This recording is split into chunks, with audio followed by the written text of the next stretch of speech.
Hello everyone, my name is Anna and welcome to Cactus Caffeine. In this channel, I share with you my passion for growing cactus and other desert plants over a cup of my favorite drink, especially now that it is winter, coffee. So this is part 2 of my winter update this January 2023. Part 1, I did a video on all my cacti and succulents that are overwintering in my garage. For today, part 2 is all about the plants that I have here inside my greenhouse. So I have some good news and some sad news as well, which I will be sharing with you today. And then after the greenhouse, we will step outside into my backyard, the gardens. I have 4 desert gardens in my backyard. I will also be giving you an update on how all my cacti and succulents are doing there. So let's now get this started.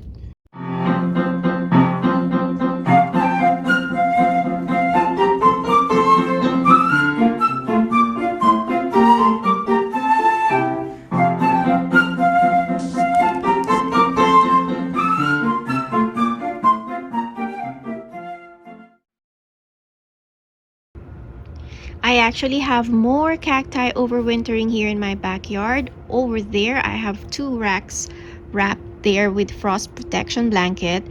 That will be for my third part of this video. I don't want to remove the blanket right now because it has been so cold this past few days. So those 2 racks have been wrapped for about a week now. I haven't been removing that wrap 24 hours a day. They stay that way. Our night temperatures are almost at freezing levels lately. Next week, actually, it would even still be colder. So next week, we are expected to drop below freezing temperature in the high 20s. So I am keeping those 2 racks covered for now, and I'm reserving that for part 3 of my update. In the meantime, let us concentrate on the plants here inside the greenhouse. This greenhouse, I do have a heater here, a small space heater right there, and I keep the temperature here above 40 degrees Fahrenheit. So usually the temperature here is between 40 to 48 degrees Fahrenheit. In the morning when the sun shines inside here, the temperature would go up to 50s, to the high 50s or low 60s. And then at nighttime again, it would drop to 40 to 45 degrees Fahrenheit.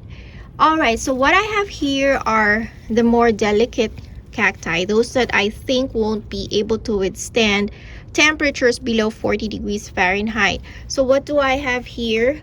First and foremost, back there I have my Tephra cactus, articulatus. That is the paper spine cactus, and this is the enormous type. And then I have my parodia here, although I do have some parodias outside too, the big ones, but the smaller parodias, I'm keeping them in here. This rack here actually gets the best amount of sunlight in the morning, so it will be under sun for about, I would say, an hour before the sun moves. So this is the rack that gets a very good amount of sunlight, and it is also in this rack where I found some flower buds developing on some cacti. This is an Ariosis nidus senilis. Those buds are starting to form. And then also I discovered a few buds on this parodia right here. Oh look, I still have the seed pods from last year's blooming. I kept it there so I know it came from that cactus. So I have a few buds here now also developing, although it's still very cold, so I don't expect those buds to grow really quick. But we did have a slight warming up around Christmas time, after Christmas time, and that's when I noticed those buds started to form. Then here in the corner, I have my blue cacti. This is Pilosocereus azureus. And then at the back, those are Mellocactus geometricans. So I found out that anything blue colored cacti, they are not cold hardy. So I am protecting them here inside. Then here at the bottom, these are Plumosa. Mammillaria plumosa. This usually flowers during winter time, but I don't see any buds yet as of now. I am hoping it will flower soon. I am looking forward to this one because the flowers of these are very fragrant. And then this one is an Albuca namakensis. Albucas are winter growers. I have 2 more pots in here. So all these leaves, this is a spiralis, Albuca spiralis. All these leaves came up just this winter time, but during summer and fall, it's just bulbs that are in the soil. So it would look like you got nothing in the pot because you won't see these leaves until winter time, at least for my climate in here. And then, oh, by the way, these white stuff, those are not pests. These are, I don't know what you call this one, but our neighbor in the back has a very large bush that flowers every winter time, and then when the wind comes, it blows all these white, I believe they got seeds in them. Anyway, it is very annoying. It is not hard to take them out, but it's just very time consuming. So you will see all my plants in my backyard covered with this recently because of the high winds that we got. So anyway, moving on. So here at the bottom, it is a tight squeeze in here, but I have my Rebutia seedlings. These are the Rebutia seedlings that was given to me by Brian from Puerto Rico. He grew those from seeds, so they're overwintering okay here in my greenhouse. And then I have a few more tucked back there. From the bottom rack, let's go back to this middle section. So this is where I have some bad news. I have here a couple of Copiapoa humilis pots. They are the same. This is looking good. This is fine. However, this one back here, let me see, it's a tight squeeze. Let me take this out so you can see it. Here is that Copiapoa that is not looking good. So the pops here, these are okay, but look at this one. I can clearly see that this one is rotting. Oh yes. See, it is completely hollow inside. Oh no. Yep, nothing inside. So this has been rotting for quite some time now. Let's see the other big one. Oh yeah, looks like this is also rotting. Oh yep. So you will know if your cactus is rotting if it's hollow right there, soft, hollow, and mushy inside. Okay, that's how a rotting cactus looks like. But the pops, the babies, seem to be firm. So I don't know. I don't want to uproot or unpot this cactus in the middle of winter time. Let's take this out, see how it looks without these 2 rotten ones. Because if the pops are okay and rooted, then I will not take them out anymore until springtime. Let's see.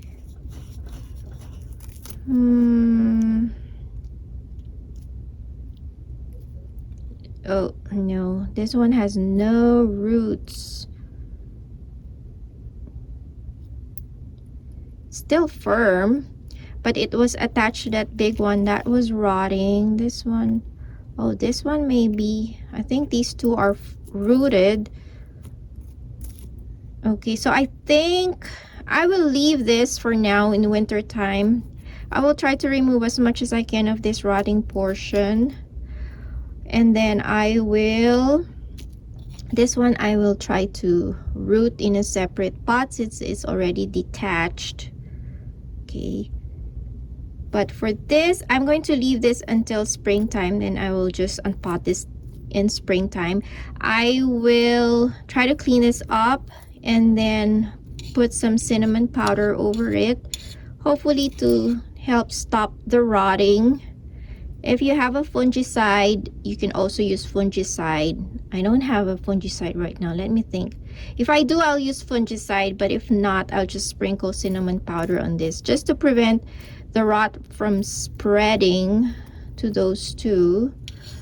But yeah, what a bummer. So here is one casualty this winter time. Continuing with this winter update, let's see what's in here on the middle rack. So on the top rack, I have more blue cacti at the back. That one is the Mellocactus geometricen crested. I have 2 pots of these, but in my first update for this winter, I showed you that the other one, I had to move it in my garage because it was showing signs of cold stress or cold damage. This one, however, I'm keeping an eye on it, but so far so good. So that stays in here. And then I have, oh, these are Echinopsis hybrids. I believe this is Ben-Hur. Echinopsis. Yes, this is Echinopsis Ben-Hur. This is Foxy Lady. This doesn't have a name, but it's also a hybrid. I got this one from Rob Roy. Anyway, usually Echinopsis can take cold very well. However, I found out that with the hybrids, not all of them are as cold tolerant. Like this used to be outside in my backyard without a heater. They were fine for a few weeks, but after 2 months of being exposed to temperatures in the 30s, even below low 30s, 30 degrees Fahrenheit, they started showing signs of stress. They started turning purple and brown. So see there. So I had to move these guys here inside the greenhouse. So just watch out if you have hybrids of Echinopsis. I found out that not all of them would take the same cold tolerance, so keep an eye on them. I do have a few hybrids that are doing still okay in my backyard without a heater. And then I have, of course, my Echinopsis subdenodata, Echinopsis pachanoi, and Echinopsis candicans. They're all outside and doing well despite temperatures at freezing levels, so they're doing well, but these guys are not, so I had to move them in here. Ooh, the sun is finally out. Nice sunny day, but it is still cold. Okay, what else do I have here? Oh, look at this one. This is a Gymnocalycium raganesii. Look how flat it got. Let's see if I can put it in here. Look how flat it is. So during summer and springtime, this is more rounded like a ball. But in winter time, this is normal. That's what some cacti do. They bury themselves in the ground, trying to, you know, stay warm and protect themselves. So it still feels firm. As long as it's firm, that's normal. You will know if it's rotting if, you know, you touch it and it's very soft, and you will even poke a hole into it, like what happened to my Copiapoa. So that is normal. I have a lot of cacti that are looking smaller this winter time. This one, for example, this is an Echinocerius reichenbachii minor. This reduced to half of its size. See, now it has that waist like a waistline, so it reduced to half of its size. So is this one, another Echinocerius reichenbachii albispinus, that used to be like this tall, but it would like shrink. If in your climate you experience freezing temperatures, it is better for your cacti during winter to have less water inside their body, because too much water inside them, if you get freezing temperatures, the cactus can freeze, and that is detrimental to your cactus. So less water inside them is okay, better actually during winter time. All right, and then this one right here, this is a Gymnocalycium brucei. This is one of my early bloomers usually. So when I see buds developing on this, I know that spring is just around the corner. I don't see any buds though yet as of now. And then let's move on to the middle rack below this one. So right here, it doesn't get good amount of sunlight in this rack, so I only have cacti in front and not so much at the back. I have my 4 Mellocacti in there. These blue ones, these are Mellocactus azureus. That one, I don't have an exact ID, but it does look like a Mellocactus matanzanus. I'm not so sure. Anyway, Mellocactus are not cold hardy. Ideally, you would want to keep them above 50 degrees Fahrenheit. So I have these ones here in my heated greenhouse. I moved my biggest Mellocactus azureus inside the one that has acephalum because it was shrinking too fast. I'm afraid that it is again losing its roots as it does every winter time because with Mellocactus, I found out that if you keep them dry for too long, they have the tendency to lose their roots. They would recover, but yeah, that's why I moved the biggest one inside, because that one is shrinking too fast. So right now, it is the only cactus that I have indoors, and it is sitting by my kitchen window. And in case you are wondering about my watering routine during winter time, do I still water them even if it is winter? The answer is yes. I do water them selectively, and I water very lightly. In case you want to see the video that I made discussing more about why I water my cacti during winter, the links to those videos will be below this video that you are watching. I also have seedlings in here, as you can see back there. Those seedlings still get watered maybe every 2 weeks. I give them water. Okay, but as for the rest, yeah, so it is selective watering.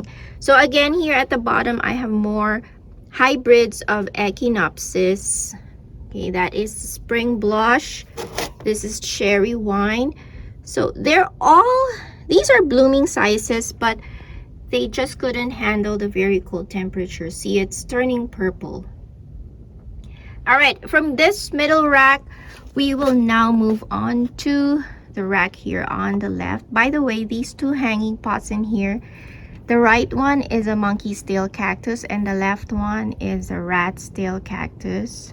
This one formed flower buds in fall, but then when winter came, they just stopped developing. So I don't know if they will still continue to grow when the temperature warms up, but they're still hanging on in there. All right, so this left rack right here, okay, not too good of a sunlight in this section, but I have my astrophytum in this section, okay, and gymnocalicium. Again, much as I want to arrange these by genus, I couldn't, because the way I arrange them is according to the size of the plant and the pots. So the best way that I can fit them in the racks. That's why I have, as you can see, some tucked. If I see spaces, I tuck small pots in them. So I try to maximize the space. All right, and then down here, all of them are pretty much asleep as of now. I am worried about this one though. This is my Puna subterranea. This is the first winter that I have this. It has shrunk significantly. I don't know if it's still okay. I hope so. I gave this a little sip of water, but nothing happened. So we will see come springtime. This is the first time I am taking care of a Puna, so I'm not very familiar to its care yet, especially during winter time. And the bottom, very bottom of this rack, I have more Echinopsis and Lobevia. This is a Lobevia hybrid Blaze. Those are Echinopsis hybrids. Another hybrid, okay, and then at the back some Gymnocalicium seedlings. This is our Echinocereus reichenbachii seedling. I have few pots outside and I'm keeping this one here because I want to know how cold tolerant it is. And then this graft, this is another sad news that I have here in my greenhouse. I'm going to show you guys my graft. Let me just move this to a better spot.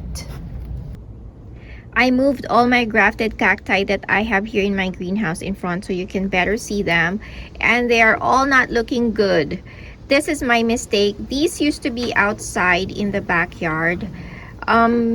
That's one lesson that I learned this year. If you're going to graft, make sure the scion and the rootstock have the same care requirement. Otherwise, this is what's going to happen. My scion, or the top part, are all okay, but it's the rootstock that I found out are not very cold hardy. This used to be outside in my backyard without a heater, and this is cold damage. That yellow part, that shows me it is getting too cold for the rootstock. This one too, it started out as orange and then later on it will turn brown like that. And then if the rootstock is severely damaged, it will start rotting like this one. This is a dragon fruit rootstock. That is another reason why I don't like dragon fruit rootstock. They don't last very long. For me, 2 years max. This is the second year. 2 years and then they'll start giving up. So this one is rotten already. This one is also cold damage. I mean, I think the rootstocks will be fine except for this one, but the rest I think they will be fine, although the scarring will be permanent. So I move them here in the greenhouse. Hopefully they will recover. But this one I have to remove this because the rootstock is totally rotten. I don't want the rotting to spread to the scion or the top portion, so I'm going to take this off. Ooh. Anyway, I've taken out a lot of pops from here and did some more grafting. Ooh, this is, ew, it's oozing out liquid. I have to cut this one. Okay. All right, so I'm going to, I think I'm now going to try to root this in soil. I will try to clean this out, take out as much as I can of the rotten portion of the rootstock in there. This will take some time and patience. And then after that, I will sprinkle cinnamon powder in this to prevent the rotting from spreading, and then I will just put it on top of soil and keep it. I think I will keep this indoors and wait till springtime and summer. Hopefully this will root. Then finally, that tall rack back there, these two columnars, these are Polaskia chichipe. I have 2 pots of this. I used to overwinter this in my garage. This is the first year I'm doing it here in the greenhouse. I can see that the edges are starting to turn purple, but I think it will be fine. And then here, this is a seedling of a saguaro. I believe this is now about 4 years old. More seedlings in here. And then at the back, that is a Mellocactus ubelmanianus or Parodia ubelmanianus. Okay, and then this one is now like my ICU section. These are the ones that are not looking good, so I'm keeping an eye on them. Alright, so that is it for my update for today. Again, if you like this video, guys, don't forget to give me a thumbs up and watch out for part 3 that will cover the plants that I have in my backyard. I told you I will show it in this video, but this video is now too long, so I'll do a part 3 and do the ones that I have outside in my backyard, my gardens, and my cacti that are all overwintering in pots outside in my backyard. Alright guys, so follow me on Facebook and in Instagram, and I'll talk to you again next time. Bye everyone, and cheers!